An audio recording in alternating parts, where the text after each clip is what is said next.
Welcome to Traveling Towards Wealth, the podcast where money meets adventure and freedom is always on the horizon.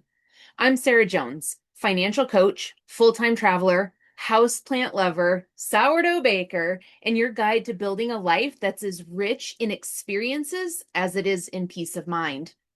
Each month, we dive into a new theme, whether it's real money stories, the ins and outs of full-time travel, building a business or multiples while on the road, or finding wellness and simplicity wherever you are. Here, you'll get practical tips, honest conversations, and a gentle push to spend, save, and live according to your values, not someone else's rules. If you're ready to design a life you truly love, one where you can travel more, stress less, build financial confidence, shop safer, and wake up every day feeling like you're exactly where you're meant to be, then you're in the right place. So grab your favorite drink, settle in, and let's start traveling towards wealth, one story at a time.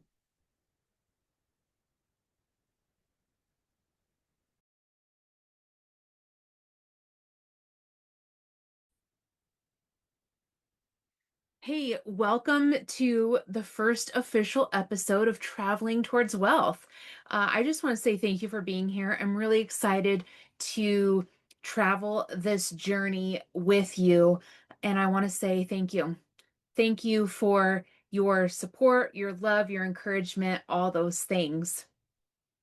You know, in the intro, I introduced myself, full-time traveler.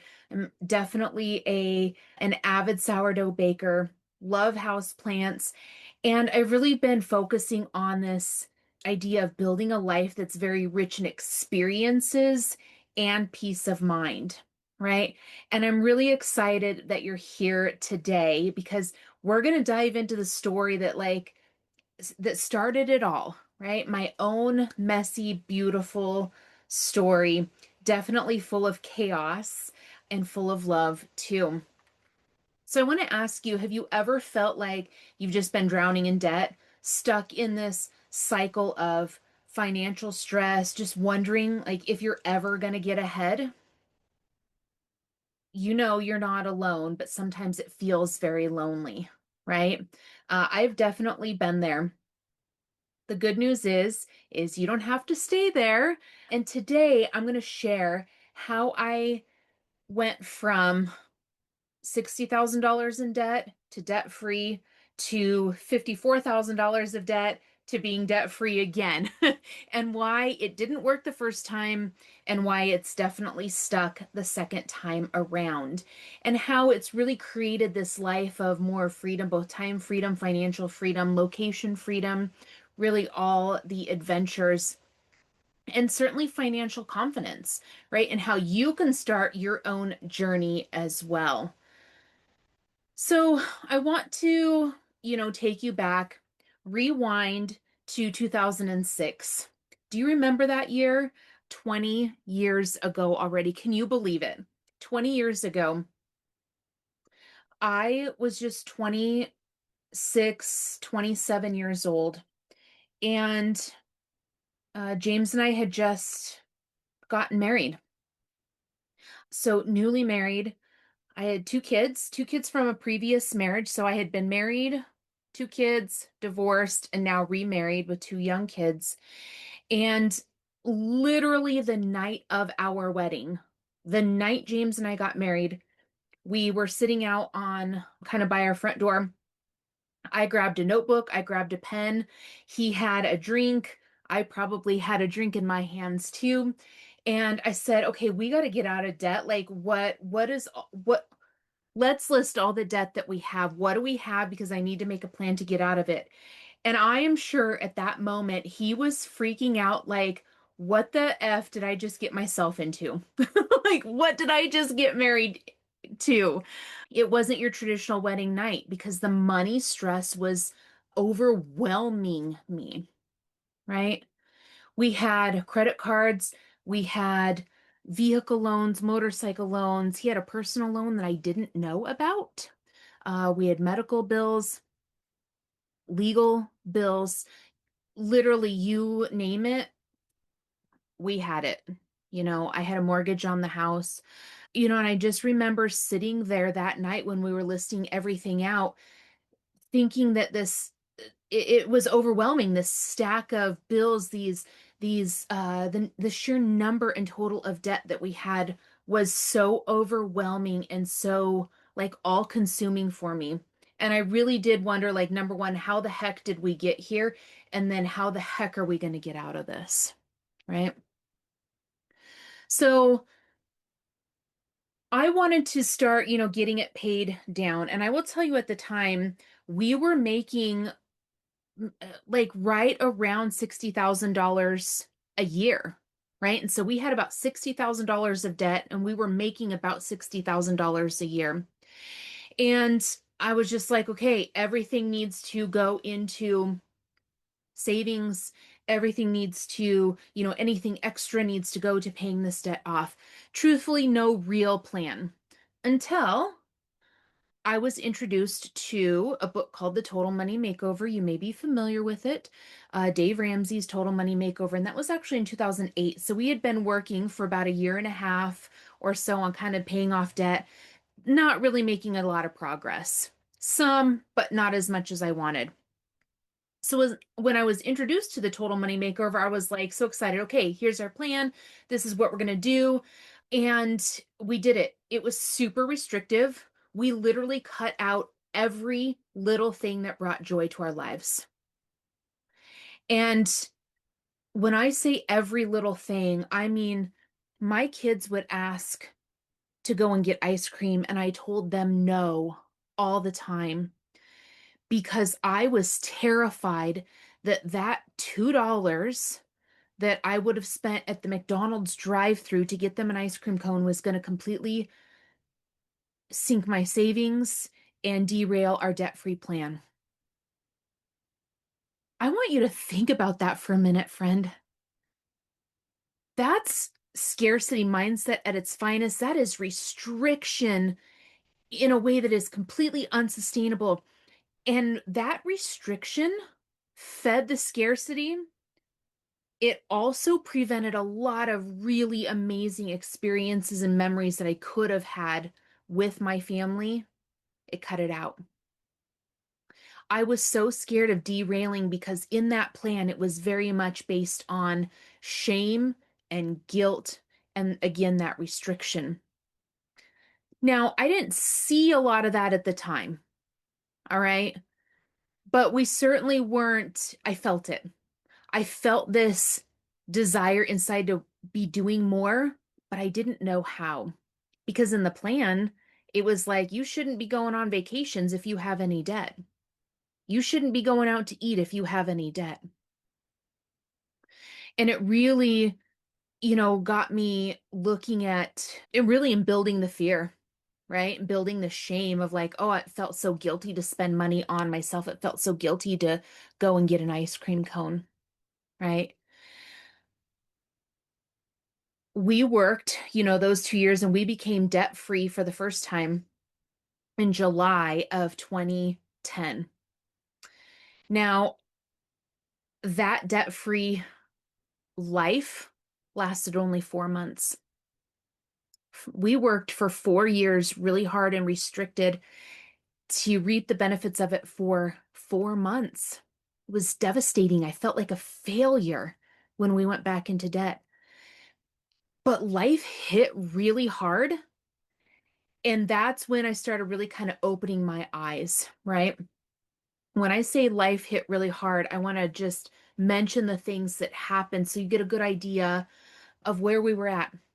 So, my son was diagnosed in March of 2010 with type 1 diabetes. So, add on like thousands of dollars a month of medical expenses that was not covered by insurance. Time off from work to go back and forth, over an hour away to doctor's appointments, buying different food. We had sold a house and bought another house. The mortgage on it was 3 times higher than what we were used to. Now, we knew that was going to happen, but what we were not prepared for was all the expenses of being a homeowner of a larger home with, a bigger lot.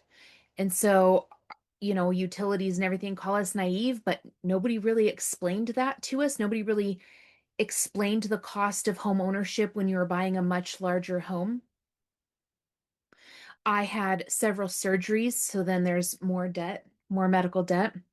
I was in some legal battles with my ex-husband, so add on mediation fees, attorney's fees, court fees, a lot of legal fees. My dad was killed in a motorcycle accident the end of October of 2010. He had no will, no life insurance, no plan.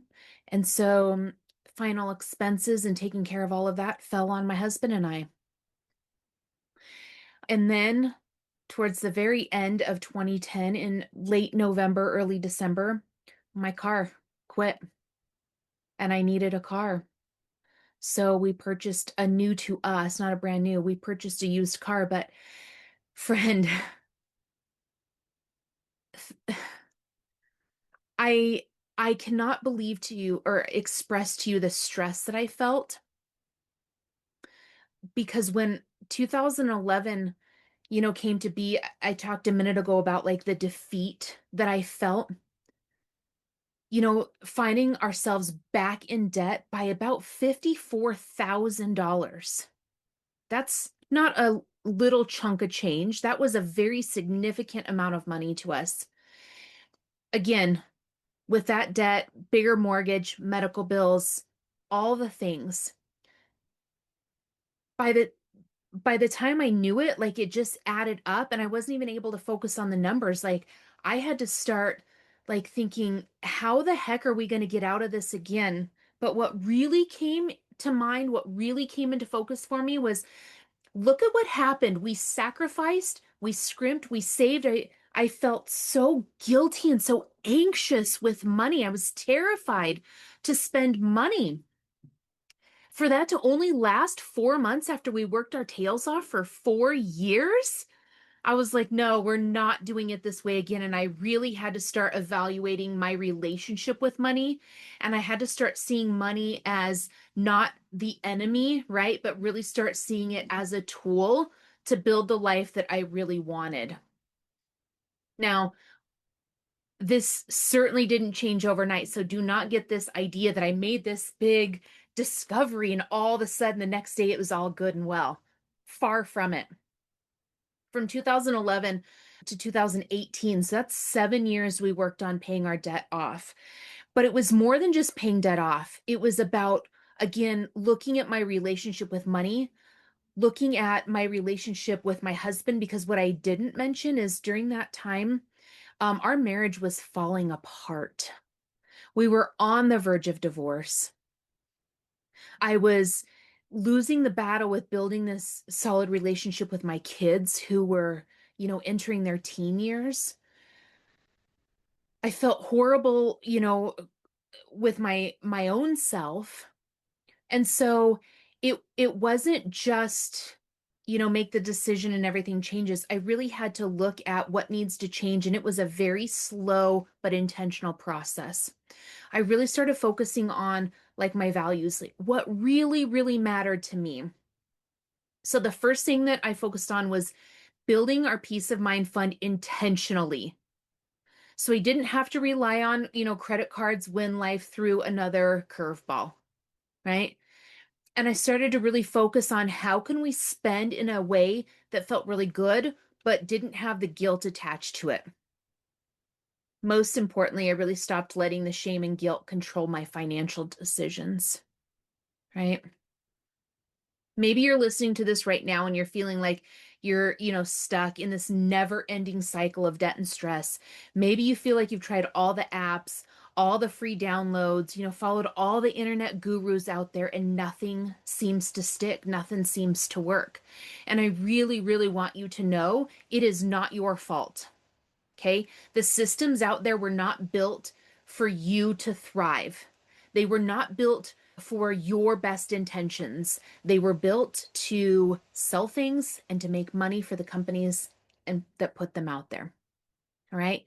But you can rewrite your story just the way that I did. All right? So, you know, I know what it's like to like feel like you're working so hard, you're busting your ass, money just disappears, right? I know what it's like to feel ashamed every time you swipe that credit card, right? And I know what it's like to wonder if you're ever going to be free of all of it, right? But here's what I know to be true. Freedom isn't about having $1 million in the bank. Okay, that doesn't create freedom. It's about having a plan that really works for you and aligns with your values, right? That's what I had to create.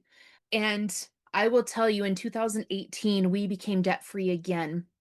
When we hit that debt free status, we also had saved in our savings account, peace of mind fund, about $50,000. We had taken vacations. We had paid cash for vehicles. Our marriage was not completely healed, but it was well on its way to being mended.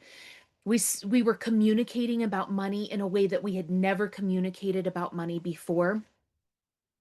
We had a kid at that time. My son had graduated high school and was in college, and we were preparing for my daughter to be graduating high school and then sending her off to college, right?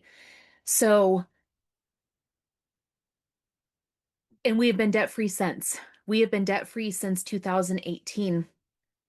And, I'm recording this now in 2026, so 8 years. And what an amazing gift all of those lessons have been. So when you start looking at, what you can do, right? Here's some practical steps, tips that you can take to start kind of your journey going forward, right? And it's really important for you to reflect on your money story. So, what beliefs do you have about money? What's your first memory of money? What do you remember your parents talking about or saying about money? What patterns do you see in your financial decisions? Do you make decisions really quick and then end up regretting them later on? Do you take a really long time to make decisions and then just feel after you make the decision, you're like, this actually isn't what I wanted, right? Do you take so long to make decisions that you talk yourself out of it, out of fear, out of guilt, out of shame? What's your money story, right? It really is true that bringing awareness is the first step here, right? Being aware of where these beliefs started and what they are then allows you to identify going forward what changes need to happen, right? And then the next step, step two, is really identifying your values. What matters most to you? Is it traveling more? This is something I hear all the time when I'm talking to people. Oh, Sarah, I wish I could do what you do. Oh, I want to travel more. I just can't. What is it that you want to do? Don't limit yourself here. Don't put a caveat on it. Well, when I make more money, no. What is it that you want? What matters most to you? Does your family mean the most to you? Are you looking for safety, security, giving back? Do you want to give more than you give now? Right? What do you value spending your dollars on? Think about this is a question that nobody's asked you before, I guarantee it. Other than me, if we've had a conversation before, I've asked you. What matters most to you? When you start to look at your values and you know what your values are, you then can start aligning your spending with what brings you true joy and brings that value into your life, right? And the third step is, I hear a lot of times people tell me, well, Sarah, I'd love to save, but there's just nothing left over at the end of the month. Yeah, there's never going to be anything left over at the end of the month if that's your attitude towards savings. Right? That's not intentional. That's leaving it to chance, and chance is going to fuck you every chance it can get, to be blunt. Okay? If you want to build your savings build, and we don't call it an emergency fund here, this is a whole conversation for another time. We call it a peace of mind fund because your language that you use with money is very important. So you building your peace of mind fund intentionally is the key to it, one of the keys to it growing and you being able to sustain it, right? So intentionally putting it into your money plan, even $10 a week really adds up over time. It's not looking for emergencies. It's about giving yourself the freedom to handle life surprises without going into debt. It's giving yourself and saying yourself that you are committed to changing your financial situation, right? In your money plan, most people call it a budget, right? Being intentional with when you're putting money into your peace of mind fund, how you're putting it in, how much, that's all part of the process here, but it's about being intentional. Don't wait until the end of the month to transfer because you're never going to have it. It's never going to happen. All right. And then the fourth step that you can literally take today is just that, really taking a look at where your spending is. Where are your dollars going and are they aligned with what you said your values are? Right? Are you subscribing to 10 different TV channels? Okay, I'm going to be real blunt here. There are so many more things that bring value to your life than watching TV. I guarantee you didn't write down in your list a few minutes ago things that bring value and bring joy to you. TV wasn't one of them. So if it's not one of them, why are you paying for 10 different TV subscriptions? Ask yourself that, right? So your small action today is, canceling those subscriptions that you're not using. Maybe it is creating a savings account, opening it up and setting your transfers. Make that first transfer into it. I want you to really follow these steps. If you want to change your financial life, you will take these steps. You'll be thinking about these, journaling, having the conversation with yourself, right? All those questions that I just asked you. Your financial journey isn't going to be perfect. Mine certainly wasn't, and it isn't still. And that's part of what this podcast is about, is to share with you the inside look at our journey and all the things surrounding our life. Because I want you to see this happening real life, like in real time. And I want you to be encouraged by somebody who's been in a lot of different situations and has overcome and worked through all of those seasons. I would love to be the guide for you that you say, you know what she's saying, it kind of makes sense and nobody's really spoke to me about money before. So, maybe I'm going to keep tuning in here to see what else she has to say. It's not how fast your journey is. It's not how fast you get to like whatever end point you set for yourself, but it's really about building a life that feels good along the way. Right? So, if this episode has resonated with you, I would love to have you follow or subscribe, please. It's free to do. Leave a review. It not only lets me know that you got something from this episode, but it helps others to know that they can listen and maybe pick up some insight or some hope as well.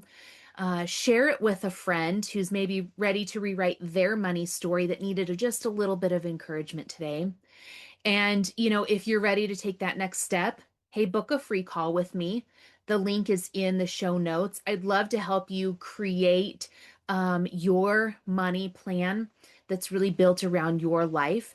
Again, you can find all the links in the show notes. Next episode, we're really diving into the ins and outs of full-time travel. So, how we've kind of made it work financially, the lessons that I've learned, how you can start planning your own adventures, maybe. So, until then, keep traveling towards wealth one step at a time. Bye for now, friend.